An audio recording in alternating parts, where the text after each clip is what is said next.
안녕하세요. 요즘 하루하루 바쁜 나날들을 보내고 있는 자영업자입니다. 저는 피부 관리숍을 운영하고 있어요. 운영하면서 단골도 많이 생기고 입소문 듣고 오시는 분들도 많아졌답니다. 저는 어릴 적부터 공부를 잘 못했어요.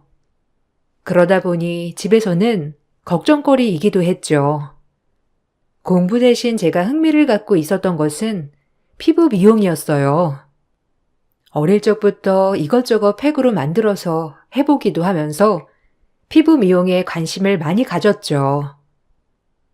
그래서 성인이 되고 나서 본격적으로 피부 관련 미용을 배웠고, 숍에서 일을 하다 1인 숍으로 창업을 하게 되었어요. 어느 정도 경제적인 능력을 갖추고 있을 때쯤 만나게 되었던 사람이 남편이었습니다. 남편은 지인의 소개로 만나게 되었는데요. 저보다 3살이 어린 사람이었고, 만날 당시 아직 학생이었어요. 처음 남편을 봤을 때 착하고 순한 성격이 눈에 들어와 호감을 갖게 되었는데요. 저희는 그렇게 연애를 시작하게 되었습니다. 남편은 저와 다르게 공부를 어릴 적부터 잘했고 열심히 한 사람이었어요. 한 번의 명문대에 입학한 것은 아니지만 몇 번의 재수 끝에 명문대에 입학을 한 상태였고 법조인을 꿈꾸는 사람이라 로스쿨을 준비하고 있었어요. 그렇게 1년여 연애 끝에 저희는 임신을 하게 되었습니다. 저를 탐탁치 않게 생각했던 사람은 무엇보다 남편의 홀 어머니였습니다. 시모는 저의 직업에서부터 모든 것을 탐탁치 않게 생각을 하셨어요. 임신을 해서 결혼을 결심하게 되니 가장 많이 반대를 하는 사람이 바로 시모였어요.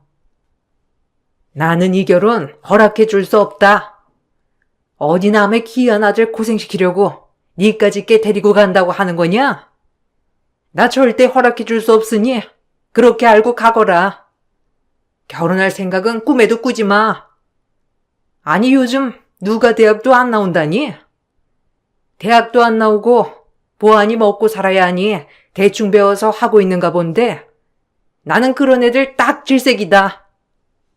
우리 애는 앞으로 장차 나라를 이끌어갈 사람이 될 팔자인데 너 같은 애가 우리 애 옆에 있으면 쓰겠니?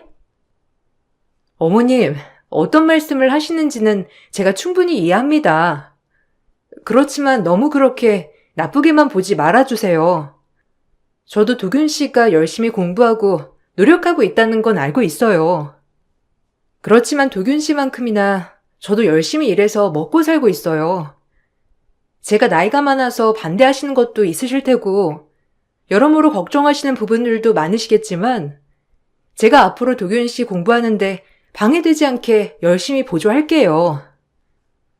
너 참 맹랑하고 뻔뻔하구나. 내가 너 같은 애들 한두 명 본 줄 아니? 남의 집 귀한 자식 피 빨아먹을 생각하지 말고 접어. 아니 애초에 이상하지 않니? 요즘은 애 지우는 거 어려운 것도 아니라고 하는데 굳이 애 낳겠다고 찾아온 네가 뭔 꿍꿍이 속인 줄 알고? 난 네 뱃속에 있는 애가 솔직히 우리 도균이 애라는 것도 모르겠구나. 그런데 어떻게 널 받아들이라고 하는 거니? 됐고, 우리 도균이는 너보다 훨씬 참하고 착한 애랑 짝이 돼야 하니 어디서 굴렀는지 모르지만 우리의 앞날 막지 말아라. 어머님, 그 말은 좀 너무하신 거 아닌가요? 제가 공부를 안 한 건 사실이지만 저도 제가 좋아하는 일을 잘하기 위해서 노력했고 지금도 많이 노력하고 있어요. 그래도 지금은 자리도 잘 잡았고요.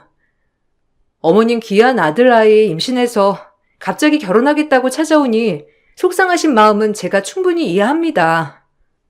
그렇지만 저도 제일 정말 사랑하고 있습니다. 참나, 이것 봐라. 결혼 허락받으러 오겠다고 한 애가 한 소리 했다고 바로 이렇게 말대꾸 하는 거. 네가 그래서 안 되는 거야. 알고 있니? 자고로 며느리는 고분고분해야지. 이렇게 억세서 우리 애가 너랑 살 수나 있다고 생각하니? 나는 너 며느리로 인정 못하니 그렇게 알아라. 우리 아들이 지금은 잠깐 정신줄을 놓아서 그렇지 결국 네 실체에 정이 다 떨어질 거다. 사실 처음에는 시모가 저를 싫어할 만하다고 생각을 했어요. 남편보다 나이도 많을 뿐만 아니라 고졸이었고 남편은 한창 공부를 해야 할 시기였죠. 그렇지만 저와 남편은 결혼에 대한 의지가 컸어요. 거기다가 아이를 꼭 낳고 싶었습니다. 그래서 시모의 반대에도 일단 혼인신고를 하자 다짐을 하고 바로 신고를 했습니다. 학생이었던 남편은 경제생활을 전혀 할 수 없었으니 저는 막달까지 열심히 일을 했어요. 아이가 태어날 때쯤 남편은 갑자기 휴학을 하겠다고 선언을 한 적도 있었죠. 여보, 이제 다음 달이면 우리 아이가 태어나잖아. 나 이제는 정말 안 되겠어. 아무리 내가 학생이라고 해도 이 집안 가장인데 가장으로서 이렇게 가만히 공부만 할 수 없을 것 같아. 내 꿈도 물론 중요하지. 그렇지만 지금 당장 중요한 건 나한테 당신이랑 우리 아이뿐이야. 나 이번 학기부터 휴학할래. 휴학해서 어디든 돈 벌게. 당신 몸조리하고 어느 정도 아이 키울 때까지는 내가 어떻게든 책임질게. 여보, 너무 걱정하지 마. 그런 거 내가 다 알아서 잘 준비해 놓았으니까. 우리 집에서도 많이 지원해 주실 거고 당신이 걱정할 일 하나도 없을 거야. 그러니까 당신은 그냥 열심히 공부만 하면 되는 거야. 내가 결혼할 때도 당신이랑 어머님한테 말했잖아. 당신 로스쿨 졸업하고 자리 잡을 때까지 내가 든든하게 지원해 주겠다고. 나 그 약속 어떻게든 지킬 거니까 당신 걱정하지 마. 아니야. 내가 생각을 해보니까 그때 약속은 당신이 아니고 내가 해야 했어. 아이 임신하고 막달까지 당신이 이렇게 고생하면서 일하는데 어떻게 내가 대학 졸업하고 로스쿨 졸업할 때까지 다 기다리고 있으라고 해. 그건 아닌 것 같아. 내 욕심이라고 생각해. 나 로스쿨까지 욕심내지 않을게. 그냥 대학 졸업하고 평범한 직장 다니면서 일할게. 당신 그러지 마. 당신 평생 꿈이었잖아. 나랑 처음 연애할 때도 당신 나한테 말했었잖아. 잊었어? 당신 로스쿨까지 졸업하고 법조인 되는 게 당신 평생 소원이라며. 정의로운 사람 돼서 어려운 사람 도와주는 게 당신 꿈이었잖아. 그러지 마. 이미 우리 집에서도 다 준비해뒀고 나도 잘 준비해서 여유 있으니까 당신이 걱정하지 않아도 돼. 그러니까 학교 끝까지 잘 다녀. 당신 졸업하는 거 보는 것도 내 소원이야. 여보, 고마워. 나랑 결혼하고 나서 당신이 포기해야 하는 게 많아지니까 나는 점점 미안했어. 내 생활은 크게 달라진 게 없는 것 같은데 당신은 하나부터 열까지 달라진 게 너무 많은 것 같아서 죄책감도 들었어. 내가 앞으로 정말 더 열심히 공부할게. 당신이 이렇게 응원을 해주는 만큼 나 열심히 공부해가지고 당신 꼭 호강시켜줄게. 지금 고생하는 거 하나도 생각 안 날 정도로 다 보답할 테니 기다려. 이뤄질지 장담할 수 없는 말뿐이었지만 남편의 그 마음만으로도 저는 감사했습니다. 항상 나를 생각해주고 챙겨주는 남편에게 고마움을 느꼈죠. 그런 행복이 더 오래갈 거라 생각을 했었어요. 전 이런 상황에서 더 열심히 일을 했어요. 친정에서도 지원을 많이 해주셨기 때문에 산후조리원부터 산후도우미까지 다 준비를 할 수 있었습니다. 그럼에도 시모는 쓸데없는 돈을 쓴다면서 저를 나무라셨죠. 예, 너는 아무리 생각이 없어도 그렇지. 네가 산후조리원에 들어가 있으면 우리 애 밥은 도대체 누가 챙겨준다니? 안 그래도 공부하는 애 부실하게 챙겨 먹으면 집중도 안 될 텐데 몇 주 동안 밥도 제대로 못 먹으면 안 되는 거 아니니? 너는 네 남편 어떻게든 공부시킨다고 떵떵거리더니만 네 몸만 생각해서 산후조리원을 예약하니? 다른 건 몰라도 우리 애 밥은 잘 챙겨줘야 하는 거 아니야? 어머님, 그런 거 아니에요. 저 도균 씨 잘 챙기고 있어요. 지금도 저 꼬박꼬박 아침도 잘 먹이고 보내고 있고요. 아이 낳고 나서 여기서 산후조리 하게 되면 도균 씨 집에서 공부하는 데에도 방해될까봐 그런 거죠. 그래서 어느 정도 산후조리도 하고 저 혼자 아이 잘 볼 수 있게 준비하려고 산후조리원 가는 거예요. 그러니 걱정하지 마세요. 뭐 그렇다면야. 안 그러면 도균이 우리 집으로 데리고 가든지 하지. 어차피 너도 없을 거고 밥 챙겨줄 사람도 없을 텐데. 그리고 너는 쓸데없는 곳에 돈을 계속 그렇게 써제끼면 되겠니? 산후조리원 가는 건 그렇다 치더라도 산후도우미를 또 쓴다는 게 말이나 된다고 생각하니? 아유, 배가 불렀지. 너는 그냥 산후조리원만 가고 도우미는 부르지 말거라. 어머님, 상황이 어떻게 될지도 모르는 일이고 저는 친정도 멀고 어머님도 아예 안 봐주신다고 하셨잖아요. 그러니 저도 도움이 필요할 것 같아요. 주변에 물어보니까 다들 초반에는 도와준 사람이 있어야 좀 수월하다고 하더라고요. 산후도우미가 오는 게 불편하시면 그럼 어머님이 오셔가지고 아이 좀 봐주세요. 아무래도 어머님은 아이 키워보셨으니까 저보다는 훨씬 나으시겠죠. 아니, 내가 왜 네 애를 보니? 난 팔목도 안 좋고 관절도 안 좋은데 난 아이 못 본다. 건강한 네가 애를 봐야지. 그리고 애 하나 보는데 성인 2명이 달려들 필요가 뭐가 있어? 어쨌든 아이 낳거들랑 우리 도균이는 따로 방 만들어 주거라. 애랑 같이 자면 새벽 내내 시달릴 거 아니니? 시모는 막달이 다가오는 순간에도 저와 태어날 손주 걱정은커녕 남편에 대한 걱정만 잔뜩 했죠.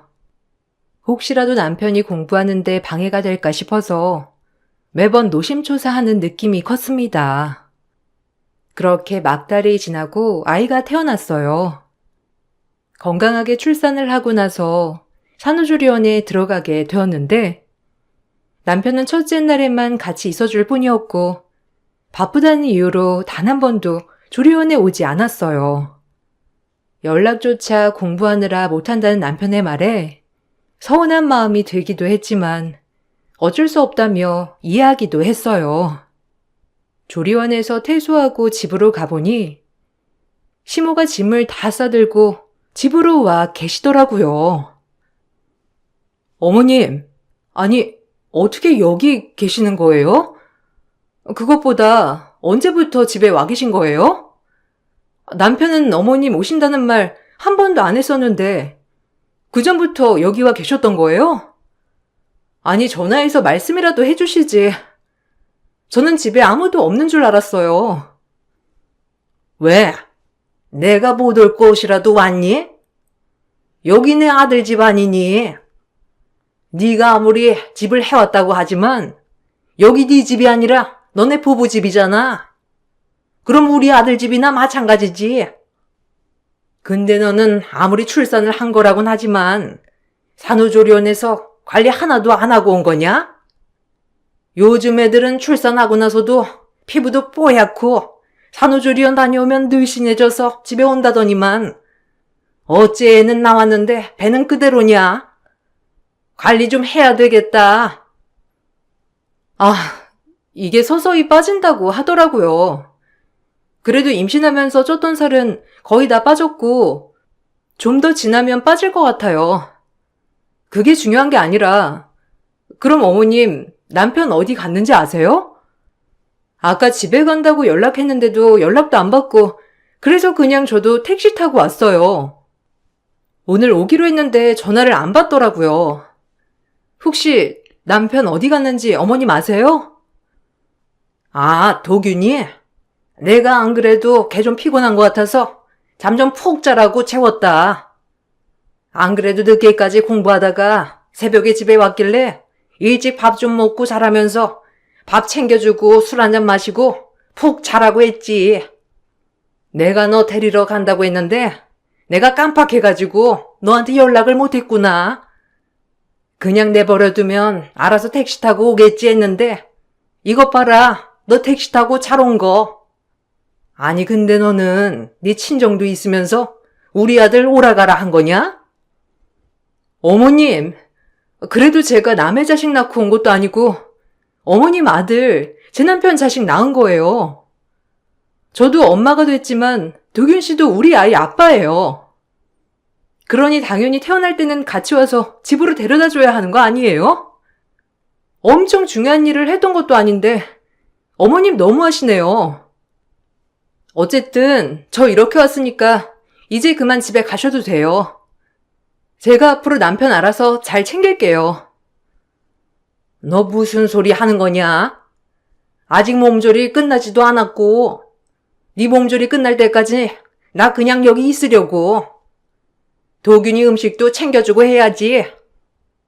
너네 본다면서 우리 아들 챙겨주겠니? 너도 정신없이 지낼 텐데 잘도 챙기겠구나. 내가 선심 쓸 테니 너는 네 아들 챙기거라. 시모는 제가 산후조리를 끝날 때까지 우리 집에 있겠다면서 말을 하셨어요. 퇴원날에 오기로 했던 남편은 시모의 말에 전화도 받지 않고 골아 떨어져 있는 상태였고 저는 그 말을 듣고 너무나도 어이가 없었죠. 다른 것도 아니고 아이가 태어나 처음 집으로 오는 날에 술을 마시고 잠에 들었다는 것과 몇 주 전에 집으로 오신 어머님에 대해서 한마디 말도 하지 않았다는 것에 너무나도 화가 났어요. 나중에 깨어난 남편과 그날 크게 다퉜던 것 같네요. 당신 너무하다고 생각은 안 해봤어? 나 1시간 동안 산후조리원에서 당신 기다렸어. 거기서도 다들 언제 당신 오냐면서 말하더라. 조리원에 있는 동안에도 그 몇 주 동안 당신 딱 한 번 왔어. 그것도 조리원 들어가는 당일에만. 나 데려다주고 그 다음에는 시간 내기 어렵다고 하길래 나 이해했어. 이제 조금만 있으면 로스쿨 입학시험도 준비해야 하니까 당신 마음이 조급해서 그렇겠지 생각했다고. 근데 이건 아니지 않아? 아무리 그래도 이건 아니잖아. 집에 오는 날에도 오지 않는 거. 그래, 그것까지 이해할게. 근데 몇 주 전에 어머님 오신 거 왜 말 안 했어? 아, 그거 말하려고 했어. 그냥 깜빡한 거야. 당신한테 말하려고 했는데 당신도 아이 낳아서 정신없지. 엄마 왔다고 해서 당신한테 말하면 당신은 또 신경 쓸 거 아니야. 그래서 그냥 나중에 말해야지 한 거야. 그리고 원래 엄마는 당신 오기 전에 집에 간다고 했었어. 그래서 굳이 말하지 않아도 되겠구나 한 거고. 안 그래도 출산해서 예민한 당신한테 엄마 왔다 갔다고 하면 좀 그럴까 봐. 아무리 그래도 당신이 나한테 말은 했어야지. 어머님 나 산후조리 다 끝날 때까지 여기 계신데 당신 이건 알고 하는 소리야? 솔직히 어머님이 그때까지 여기 계시지 않으셔도 된다고 생각해. 그러니 당신이 어머님께 잘 말씀드려서 집으로 가시라고 해. 아니, 어떻게 그런 말을 엄마한테 직접적으로 해? 엄마가 서운해할 거야. 안 그래도 아이 낳고 나서 당신도 정신없고 바쁘잖아. 나도 찾아보니까 아이 100일 넘어서까지도 새벽에 깨어나서 울고 그런다고 하더라고. 그러면 나 이제 로스쿨 준비해야 하는데 잠도 제대로 못 자고 힘들지 않겠어? 엄마가 와 있는 게 여러모로 도움이 될 거야. 그러니까 조금만 이해를 해줘. 아니, 이게 내가 이해를 해줘야 하는 상황이야? 도대체 어디까지 내가 이해를 해야 하는 건데? 아이를 낳은 건 나야. 당신 어차피 집에서 공부 한 번도 안 해봤잖아. 공부한다면서 아침 새벽부터 나가서 매일 저녁 늦을 때까지 새벽이 돼서야 집에 오면서 거기다가 아이랑 나랑 따로 방 쓰라고 이미 안방이랑 제일 먼 작은 방에 아이방 만들어 놨잖아. 그래 놓고선 지금 무슨 말을 하는 거야? 그럼 난 모르겠어. 난 엄마한테 그렇게 독하게 말 못해. 정하고 싶으면 당신이 엄마한테 직접 가서 말해. 난 엄마가 있는 게 지금은 훨씬 더 좋다고 생각해. 그러니까 불편한 건 당신뿐이니? 당신이 가서 말해. 난 모르겠어. 남편은 시모가 계속해서 집에 있겠다는 말에도 별다른 대응을 하지 않았어요. 정작 집에 시모와 가장 오래 있는 건 다름 아닌 저였지만 그런 배려조차 기대할 수 없었습니다. 남편은 아침 일찍부터 나가서 저녁 늦게까지 공부를 한다면서 들어오지 않았어요. 그래서 시모와 마주칠 일이 거의 없었죠. 그런데 저는 아이가 태어나 얼마 되지 않았으니 집에만 있었고 더 많이 마주칠 수밖에 없었습니다. 그나마 산후도우미 아주머니가 오실 때에는 괜찮을 거라 생각을 했었는데 그 생각마저 깨지고 말았습니다. 산후도우미 아주머니는 시모의 행포에 견디지 못하고 바로 그만두시고 다음에 고용하신 분들도 시모 행포에 3일을 견디지 못하셨어요. 어머님, 자꾸 왜 그러시는 거예요? 산후도우미가 벌써 3번이나 바뀌었어요. 오시는 분들마다 힘들어하세요. 산후도우미로 오시는 분들은 말 그대로 아이들 보는 일만 하시는 거예요. 저희 집 집안일을 하시러 오시는 게 아니시라고요. 아이 관련된 일만 하시는 거니 아이를 돌보시거나 제 밥 챙겨주시는 것까지만 하시는 거니 다른 건 제발 시키지도 마시고 명령도 하지 마세요. 내가 무슨 명령을 했다고 그러니?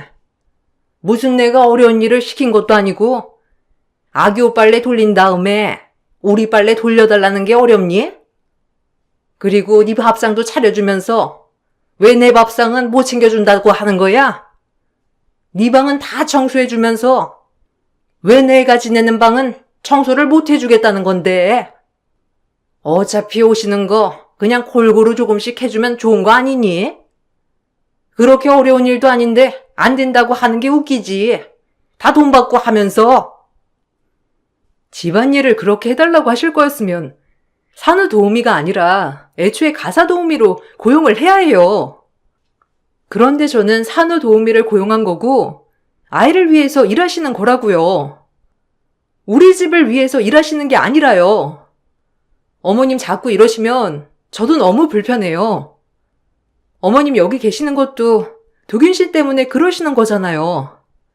근데 몇 주 계시면서 보셨겠지만 도균 씨 공부하느라 집에 거의 자러만 오니까 어머님 여기 계셔도 얼굴 잘 못 봐요.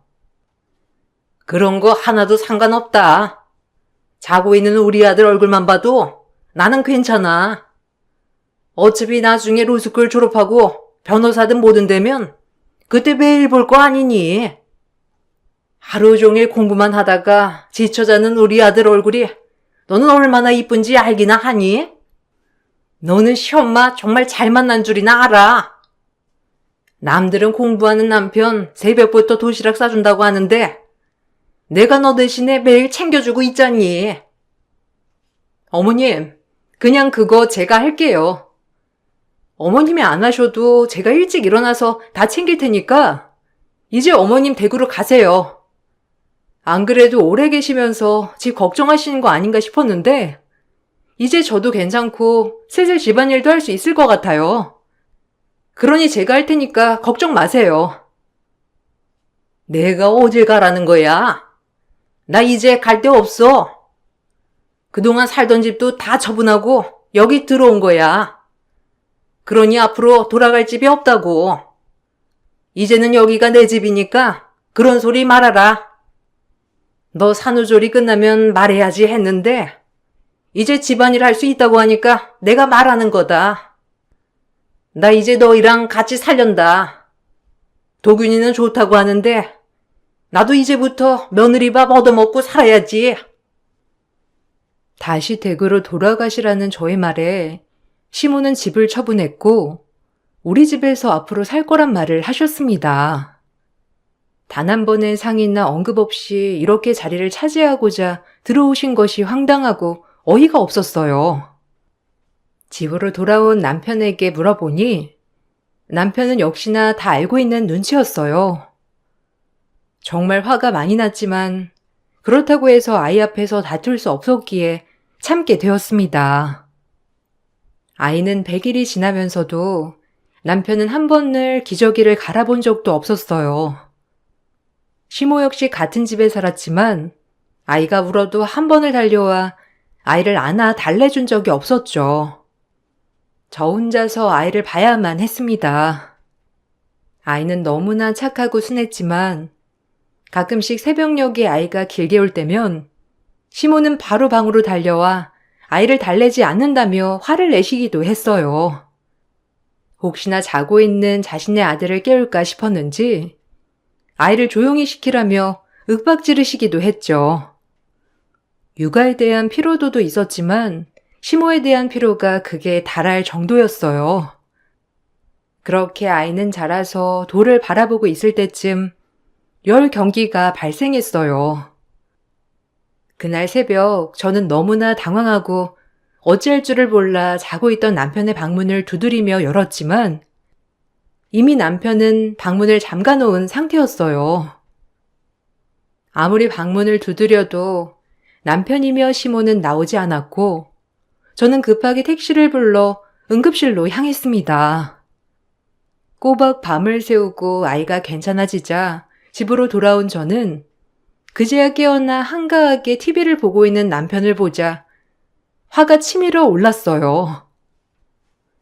당신 도대체 뭐 하는 사람이야? 애가 열경기로 난리가 났는데 그 난리통에도 당신 한 번을 나올 생각을 안 하더라? 정말 너무한 거 아니야? 아무리 지금 당신한테 중요한 상황이라고 하더라도 한 번쯤은 밖에서 나와 살펴볼 수 있는 거 아니야? 지금까진 나 정말 많이 참았어. 애 한 번 안아주지 않아도, 기저귀 한 번 갈아주지 않아도, 우유 한 번 먹여주지 않아도 그저 당신이 바쁘고 정신없으니 그럴 수 있다고 생각하면서 무수히 많은 밤을 참았다고. 근데 이번엔 정말 너무했어. 아니, 생각을 해봐. 그럼 그 새벽에 나까지 일어나가지고 당신이랑 병원이라도 가야 된다고 생각하는 거야? 당신 그 병원 가서 뭐 했는데?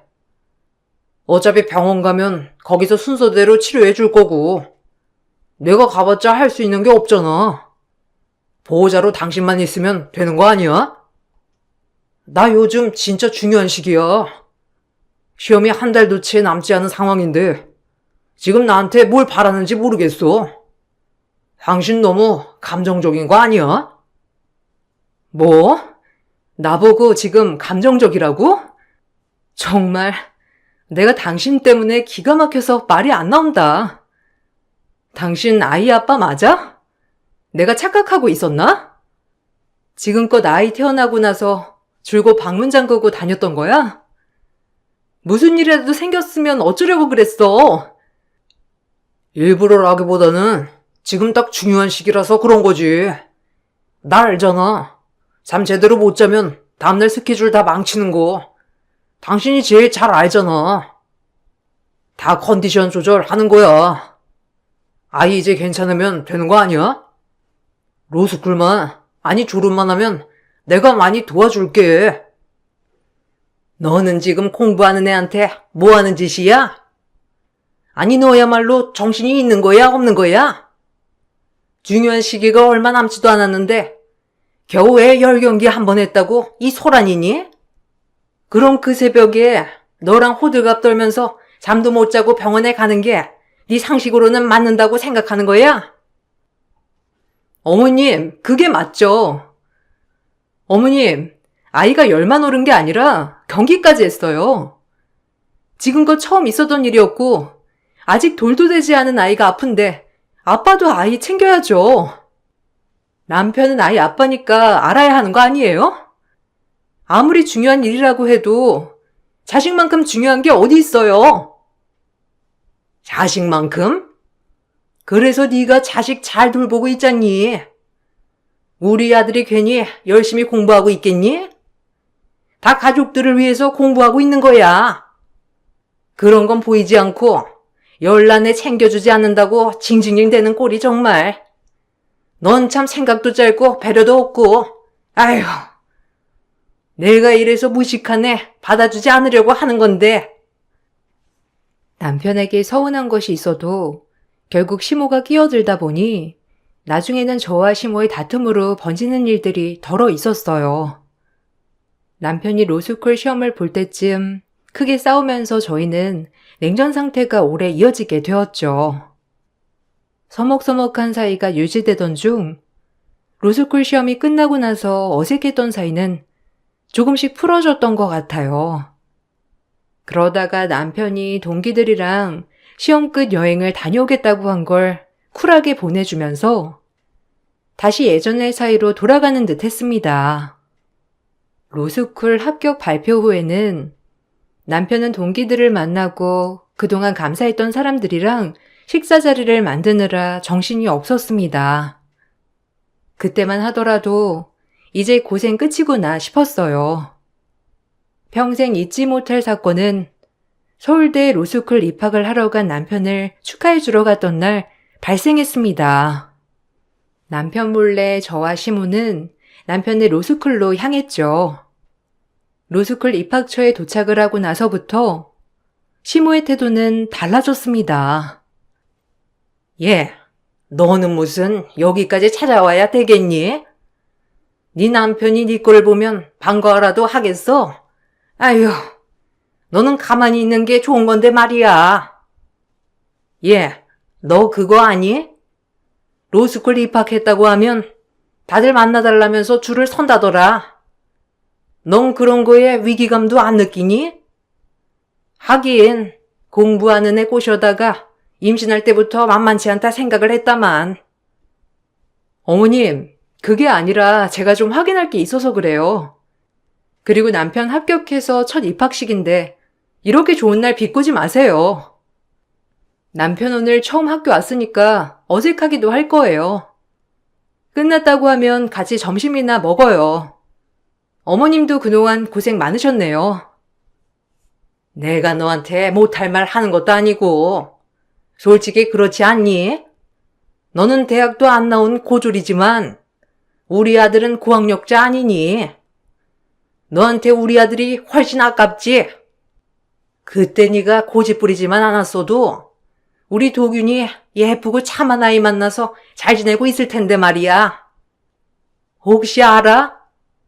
능력도 좋아지면 빵빵한 집에서 사무실 차려준다고 할지? 어머님, 오늘같이 좋은 날 그렇게 말씀하지 마세요. 어쨌든 어머님 마음에 제가 들지 않았다는 건 알지만 계속 그렇게 말씀하시면 저도 서운한 마음이 들어요. 어머님, 저 많이 참았잖아요. 일도 계속했고 집안일이며 뭐며 제가 다 했잖아요. 그래서 내가 너 그렇게 해야 한다고 시키디? 그거 다 네가 하겠다고 해서 한 거잖아. 이제 와서 그렇게 참하고 했으니까 생색이라도 내야 되겠다 싶어? 너 참 웃기다. 아휴. 야, 넌 여기까지 와서 우리 아들 앞길 망치지 말고 이제 좀 꺼져줘라. 내가 안 그래도 이 말 꺼내려고 여러 번 고민했는데 아들 공부하는데 방해될까 봐서 내가 말을 꺼내지 못했다. 네? 어머님 갑자기 무슨 말을 하시는 거예요? 남편이랑 이혼이라도 하라고 하시는 거예요? 어머님 갑자기 왜 그렇게 말하세요? 저 남편이랑 이혼할 생각 안 했어요. 아이 태어난 지 1년도 안 됐는데 갑자기 이혼이라니 무슨 말씀 하시는 거예요? 내가 여기 오니까 아차 싶더구나. 네 수준을 좀 생각해봐라. 네 수준에 우리 아들같이 고학력자가 가당키나 한다고 생각하니? 아니 그럼 그 수준이라도 올려서 맞춰보던지. 그런 노력은커녕 아무것도 안 하면서 무슨 갑자기 그런다는 거야? 그러지 말고 내 아들 앞길 좀 그만 맞고 알아들었으면 제발 좀 꺼져라. 시모는 이혼 서류를 제 얼굴로 던졌죠. 저는 그 상황에서 이젠 더 이상 못 참겠다는 생각이 들었어요. 그래서 가방에 있던 도장을 꺼내 바로 서류에 도장을 찍고 시모에게 던졌습니다. 그때 입학생을 찾던 교무처 직원이 갸우뚱한 얼굴로 저희 곁에 오시더니 찾으시던 분이 없다며 말을 하셨죠. 시모의 얼굴은 한순간에 바뀌었고 당혹스러워 하셨어요. 저는 이미 로스쿨에 오기 전부터 어느 정도 상황을 파악한 상태였습니다.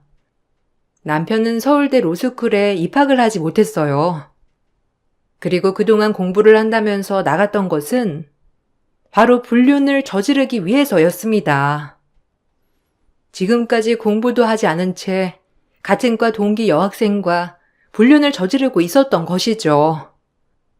저에게는 공부를 한다면서 거짓말을 하고 나갔다가 동기 여학생과 데이트를 즐기고 밤늦게 집에 돌아오는 것이었어요. 그동안 공부한다며 썼던 제 카드며 돈이며 모두 데이트 비용으로 나갔던 것이었습니다. 최근 남편의 핸드폰으로 제가 아이의 사진을 여러 개 보냈던 것을 봤던 그 여학생이 이상한 생각이 들어 제 번호로 연락을 해왔던 것이고 그동안의 남편의 행적이 모두 들통이 났던 것이었습니다. 저는 시모와 남편에게 모두 소장을 보냈습니다. 시모에겐 이혼 요인에 결정적인 부당 대우를 했다는 것으로 위자료를 청구했어요. 남편에게는 부정행위와 부당 대우에 대한 미대응 등 여러 가지 사유로 이혼을 청구했습니다. 그 동기생한테도 상간녀 소송까지 진행하였죠. 결국 저는 남편과 이혼을 했어요. 그동안 경제활동이 전혀 없었던 남편은 재산 분할에도 비중이 거의 없었습니다. 오히려 시모가 집을 팔고 가지고 있었던 돈으로 저에게 위자료를 지불해 주어야 했죠. 이혼이 진행되면서 저는 친정으로 내려왔고 신혼집도 거래를 해 넘겨버렸어요. 이미 시모 돈도 계속 받았으면서 탕진했던 남편에게는 아무런 재산이 남아있지 않았습니다. 갈 곳이 없어 신혼집에 그대로 남아있었던 남편은 신혼집에서 나가야 하는 상황이 되어서야 그제야 미안하다고 사과를 했어요. 여보, 내가 정말 미안해. 정말 잘못했어. 내가 로스쿨 준비한다면서 속이고 공부 안 하고 딴짓해서 정말 미안해. 그런데 내가 너무 공부만 하다 보니까 잠시 쉬어가는 게 필요했던 것 같아. 당신은 아이 낳고 너무 정신없이 바쁘고 그러니까 그냥 내 마음 풀 곳이 필요했던 거지. 당신은 내가 어디까지 참아야 된다고 생각해? 나한테는 감정이 아예 없다고 생각하는 거니? 정말 하나부터 열까지 내가 당신을 이해하고 참아내야 한다고 생각하는 거야? 도대체 왜? 당신이 그만큼 잘났어? 나보다 잘난 게 도대체 뭐가 있는데? 여보, 당신 왜 그래? 그런 사람 아니잖아. 잠깐 화나서 그런 거라고 생각할게. 오늘 부동산에서 찾아왔더라고. 짐 다 빼라고 하셨어. 이제 집주인 바뀌었다고. 당신은 어떻게 나한테 상의도 없이 집을 팔아? 나 엄마랑 갈 곳 없는 거 뻔히 알고 있는 거 아니야? 우리 이대로 밖에 나가면 며칠 버티지도 못하고 굶어 죽을 거야. 그렇게 쉽게 죽겠니? 굶어 죽든가 말던가, 애가 아프든가 말던가 하던 사람은 어디 가고, 이제 와서 멀쩡한 성인 굶어 죽느니 마느니 징징대고 있는 거야. 그게 걱정되면 그렇게 가만히 있을 게 아니라 당장 일용직 일이라도 구해서 해야 하는 거 아니니? 아니면 돈이 없으면 싼 숙박업소라도 잡아야지. 조만간 당신들 안 나가면 법원에서 명령 내려질 거야. 아니, 우리가 당장 어딜 갈 수 있다고 생각해? 며칠 묵을 곳만이라도 마련해줘. 내가 정말 잘못했어. 당신도 살다 보면 실수할 때 있잖아. 나도 그냥 실수한 거야. 한 번은 실수할 수 있잖아. 우리 이제 빈털털이야. 제발 용서해줘. 당신이 잘못한 게 너무 많아가지고 뭘 용서해달라고 말하는지 모르겠네. 그럼 구체적으로 말해봐. 당신이 어떤 잘못을 해서 지금 용서해달라고 하는지 구체적으로 말해서 설명 좀 해보라고. 난 하도 많아서 어떤 걸 말하는 건지 이해가 안 되네. 돌도 안 된 아이를 보면서 저는 더더욱 남편과 시모를 용서할 수 없었어요. 그동안 한 번도 아이의 손을 잡아보지 않았던 남편과 시모였기 때문에 마지막은 더욱 냉정할 수 있었습니다. 그 두 사람은 결국 모텔 달방 신세를 전전하고 있다고 하더라고요. 시험을 다시 보려고 했는지 여러 번 시험을 봤다곤 하지만 매번 떨어졌다고 하더라고요. 거기다가 불륜이 소문나면서 동기들도 다들 등을 돌려서 도움도 받을 수 없었죠. 보통 동기들끼리 도와준다고 하는데 그런 것도 없었어요. 저는 친정에서 지내면서 이곳 근처에서 다시 피부 관리숍을 열었어요. 앞으로 저는 아이에게 엄마뿐만 아니라 아빠의 역할도 모두 해줘야 하겠죠. 더 행복하고 건강한 나를 위해 오늘도 열심히 살아가고 있습니다. 제 긴 이야기 들어주셔서 감사해요. 여러분들에게도 행복한 날들이 가득하길 바랄게요.